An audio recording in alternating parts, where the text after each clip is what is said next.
샬롬. 오늘 또 주님의 은혜와 평강이 여러분 가운데 함께하기를 축복합니다. 주님과 동행하고 말씀과 동행하고 말씀에 순종하는 복된 하루가 되시기를 주의 이름으로 간절히 축원합니다. 오늘 아침 하나님께서 우리에게 허락해 주신 말씀은 에스라 3장 1절에서 13절 말씀입니다. 이스라엘 자손은 여러 마을에 흩어져서 자리를 잡은 지 7째 달이 되었을 때 일제히 예루살렘으로 모였다.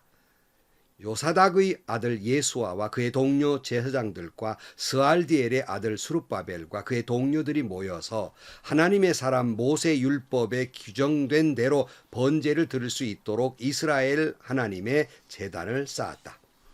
그들은 그 땅에 사는 백성들이 두렵기는 하지만 제단이 서 있던 옛 터에 제단을 세우고 거기에서 아침 저녁으로 주님께 번제를 드렸다. 초막절이 되니 기록된 대로 그 절기를 지켰다. 그들은 또한 규례를 따라 날마다 정해진 횟수대로 번제를 드렸다. 그런 다음부터 그들은 늘 드리는 번제 외에도 초하루 제사와 거룩하게 지켜야 하는 주님의 모든 절기를 맞이할 때와 주님께 자원 예물을 바칠 때마다 번제를 드렸다. 주님의 성전 기초는 아직 놓지 않았지만 그들은 7째 달 초하루부터 주님께 번제를 드리기 시작하였다. 백성은 석수와 목수에게는 삭슬 주어서 일을 시키고 시돈 사람과 두로 사람에게는 먹을 것과 마실 것과 기름을 주어서 페르시아 왕 고레스가 그들에게 허락한 대로 레바논에서 백향목을 베어 바닷길로 요바까지 띄워 보내게 하였다. 백성이 하나님의 성전터가 있는 예루살렘으로 돌아온 지 이태째가 되는 해 둘째 달에 스알델의 아들 수룹바벨과 요사닥의 아들 예수아와 그들의 나머지 동료 제사장과 레위 사람과 사로잡혀 갔다가 예루살렘으로 돌아온 모든 사람이 공사를 시작하고 20살이 넘은 레위 사람은 주님의 성전 건축 감독으로 세웠다. 예수아와 그의 아들들과 친족과 호다위야의 자손 간미엘과 그의 아들들이 한마음 한뜻으로 하나님의 성전 짓는 일을 감독하였다. 레위 사람 헤나닷의 아들 손과 손자와 친족들도 그들과 함께 일하였다. 집 짓는 일꾼들이 주님의 성전 기초를 놓을 때에 예복을 입은 제사장들은 나팔을 들고 레위 사람 가운데에서 아삽 자손들은 자바라를 들고 이스라엘 왕 다윗이 지시한 대로 저마다 주님을 찬양하려고 자기의 자리에 섰다. 그들은 서로 화답하면서 주님을 찬양하고 감사의 찬송을 불렀다. 주님은 어지시다. 언제나 한결같이 이스라엘을 사랑하신다. 주님의 성전 기초가 놓인 것을 본 온 백성도 목청껏 소리를 높여서 주님을 찬양하였다. 그러나 첫 성전을 본 나이 많은 제사장들과 레위 사람들과 가문의 우두머리들은 성전 기초가 놓인 것을 보고 크게 통곡하였다. 또 다른 쪽에서는 많은 사람들이 기뻐하며 즐거이 노래하였다. 환성과 통곡이 한데 뒤섞여서 소리가 너무나도 크고 시끄러웠다. 그 소리는 멀리서도 들을 수 있었으나 어느 누구도 환성인지 통곡인지 구분할 수 없었다. 아멘. 자, 이스라엘 백성들이 하나님을 경배하지 아니하고 예배하지 아니함으로 말미암아 하나님의 벌을 받고 우리가 이미 살펴본 대로 바벨론 왕 느부갓네살에게 이 성전이 허물어지게 되고 그들은 포로로 끌려가게 됩니다. 50년이 지난 후에서 그들이 이제 페르시아 왕 고레스에 의해서 바벨론이 무너지고 이제 그들이 고향으로 돌아오게 되는데 이 1차예요. 우리 생각해 보면 아마 이들이 돌아오면서 부푼 꿈을 안고 돌아왔을 거예요. 50년 만에 고향을 돌아오니까 얼마나 기가 막힌 일이었겠습니까? 그러나 여러분, 그들이 돌아온 땅은 그들에게 기름진 옥토와 같이 그렇게 기다리고 있었던 게 아니에요. 완전히 폐허가 된 모습이었을 것입니다. 그런 곳에 돌아와서 이제 각 지파별로 자기 지역으로 돌아가서 삶의 터전을 마련해야만 했을 것입니다. 아무것도 없는 백지 상태에서 새롭게 삶의 터전을 마련한다고 하는 것은 대단히 어려운 일이었을 것입니다. 그러던 중에 오늘 3장 1절 이스라엘 자손은 여러 마을에 흩어져서 자리를 잡은 지 7째 달이 되었을 때에 일제히 예루살렘으로 모였다 그랬어요. 7번째 달, 이스라엘 백성들에게 굉장히 중요한 달입니다. 왜냐하면 7월 1일은 나팔절이 명절이죠. 7월 10일은 대속죄일이에요. 그리고 7월 15일은 초막절입니다. 그러니까 고향으로 돌아온 이스라엘 사람들이 맞이하는 첫 번째 아주 중요한 7월의 절기를 맞이했다는 것은 굉장히 중요한 의미가 있는 겁니다. 정말 회개하고 새롭게 출발하는 데는 굉장히 의미 깊은 달이었다 그런 말이에요. 그간 이스라엘 백성들이 다 일제히 한자리에 모이게 됩니다. 2절 말씀.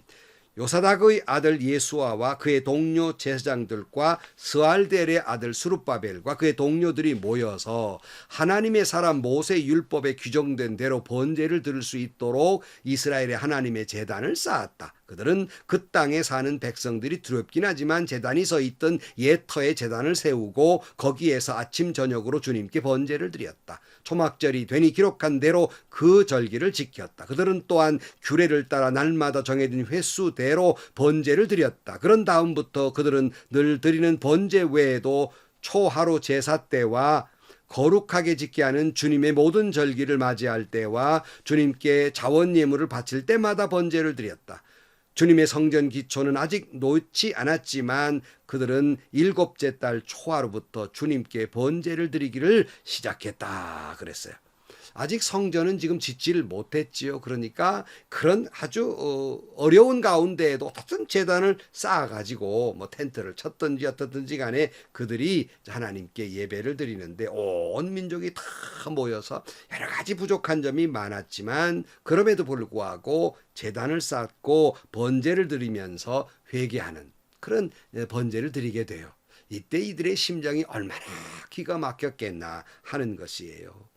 하나님께 경배하지 아니하고 예배하지 아니해서 매를 맞고 50년 동안 포로 생활하다가 돌아와 첫 번째 맞이하는 명절에 하나님 앞에 번제를 드리는 그들 마음이 얼마나 많은 사연들이 흐르고 얼마나 많은 회한이 그들의 마음속에 흘러갔고 얼마나 그들은 뼈아픈 눈물을 흘렸을까 우리가 짐작해 볼 수 있지요. 회개하는 마음도 있었을 것이고 다시는 그와 같은 죄를 지어서는 안 된다는 결단과 결심도 있었을 것입니다. 여러분, 우리도 이들의 심정과 같이 하나님과 예배 드릴 때마다 정말 이러한 마음으로 회개하는 마음으로 또 하나님 앞에 결단하는 마음으로 예배를 드릴 수 있기를 주의 이름으로 축복합니다. 50년 만에 돌아와 예배 드리는 그 마음처럼 예배를 드려야 한다 그런 말씀이에요. 자, 드디어 성전을 짓기 위해서 기초를 놓게 됩니다. 8절 말씀에 보면 자, 백성이 하나님의 성전터가 있는 예루살렘으로 돌아온 지 이태째가 되는 해 둘째 달에 스알델의 아들 스룹바벨과 요사닥의 아들 예수아와 그들의 나머지 동료 제사장과 레위 사람과 사로잡혀 갔다가 예루살렘으로 돌아온 모든 사람이 공사를 시작하고 20살이 넘은 레위 사람을 주님의 성전 건축 감독으로 세웠다 그랬어요. 귀환한 지 그 다음 해 둘째 달에 공사가 시작됐다 그런 말이에요. 10절 집 짓는 일꾼들이 주님의 성전 기초를 놓을 때 예복을 입은 제사장들은 나팔을 들고 레위 사람 가운데 아삽 자손들은 자바라를 들고 이스라엘 왕 다윗이 지시한 대로 저마다 주님을 찬양하려고 자기 자리에 섰다. 그들은 서로 화답하면서 주님을 찬양하고 감사의 찬송을 불렀다. 주님은 어지시다. 언제나 한결같이 이스라엘을 사랑하신다. 주님의 성전 기초가 놓인 것을 본 온 백성도 목천껏 소리 높여서 주님을 찬양하였다. 그랬어요. 참 마음이 이해가 되지요. 성전 기초석을 놓게 되니 이제 시작된 거 아니에요. 얼마나 기뻤겠습니까? 목천껏 그들은 정말 하나님 앞에 감사했지요. 그래도 버리지 아니하고 그들을 불쌍히 여기셔서 그들을 사랑해 주시고 그들을 돌아오게 하셔서 이제 성전을 짓는 기초석을 놓으니 하나님의 긍휼과 찬양 감사하지 않을 수 없고 목청껏 주님을 찬양하지 않을 수 없었을 것입니다. 이 말씀을 드리면서 여러분, 우리에게도 우리는 매주 드리는 찬양이지만 이만큼의 감격이 있어야 돼. 우리의 찬송 속에도 하나님께 이런 감격의 찬송이 있어야 됩니다. 날 구원하신 주님께 감사의 찬양이 있어야 됩니다. 불쌍한 이 죄인들을 버리지 아니하시고 사랑하신 그 하나님을 찬양해야 됩니다. 오늘 또 여전히 끝까지 사랑하신 그 하나님을 목천껏 찬양할 수 있기를 주의 이름으로 축원합니다. 네, 여러분, 한편 아니 남들 다 찬양하고 있는데 한쪽에 통곡을 하는 사람들이 있었어요. 그것이 12절입니다. 그러나 첫 성전을 본 나이 많은 제사장들과 레위 사람들과 가문의 우두머리들은 성전 기초가 놓인 것을 보고 크게 통곡하였다. 또 다른 쪽에서는 많은 사람들이 기뻐하며 즐거이 노래하였다. 한쪽에서는 지금 즐거이 찬양하는, 한쪽에서는 통곡하고 있어요. 여기 보면 나이 많은 제사장들과 레위 사람들, 그리고 가문의 우두머리, 장로들이죠. 나이 많은 사람들이에요. 성전 기초가 놓인 걸 보면서 통곡했다 그랬어요. 자, 이들은 왜 이렇게 통곡했을까? 나이 든 사람이라고 굳이 기록하고 있는 것은 여러분, 자, 이스라엘 사람들이 바벨론 포로로 들어가서 이제 돌아올 때까지 그게 한 50년 정도 되니까 한 30년 한 세대로 보면은 한 세대 반, 두 세대가 지났을 때예요. 그러니까 원래 포로로 끌려갔던 사람은 대부분이 다 죽고 살아남아 온 사람은 나이 많은 사람밖에는 없었을 것입니다. 그러니까 그 나이 많은 사람들, 그간 그들이 성전이 무너진 것을 보고 기가 막히게 포로로 끌려가 온갖 고생을 다 했던 그들이 이제 돌아와서 성전 기초석을 이제 올려놓으니 매맞고 고통스러운 세월들이 주마등처럼 흘렀을 것이고 얼마나 다시 성전을 세울 수 있다는 그런 감격 속에서 감격의 눈물을 흘렸지 않겠습니까? 회개의 통곡을 하지 않았겠습니까? 정말 눈이 선해요, 그들의 마음이. 그래서 13절에 보면 환성과 통곡이 한데 뒤섞여서 소리가 너무나도 크고 시끄러웠다. 그 소리는 멀리서도 들을 수 있었으나 어느 누구도 환성인지 통곡인지 구별할 수 없었다 그랬어요. 그러니 여러분, 한쪽에서는 감격의 찬양을 부르고 있고 한쪽에서는 회한과 회개의 통곡과 한쪽에서는 감격의 통곡의 눈물이 흘렀으니 이것이 지금 감격의 찬양인지 이것이 지금 통곡의 회개인지 구별할 수 없을 정도로 여러분, 저는 이걸 가만히 읽으면서 이게 하나의 찬양이 됐다. 뭐 테너, 소프라노, 베이스 찬양처럼 이게 한데 어울리는 아름다운 찬양이 되다 하는 생각을 갖게 됩니다. 제가 은퇴를 해서 거의 1년 동안 두문불출을 하고 있었어요. 또 주일날이 되면 늘 괴로웠습니다. 어느 교회를 갈까?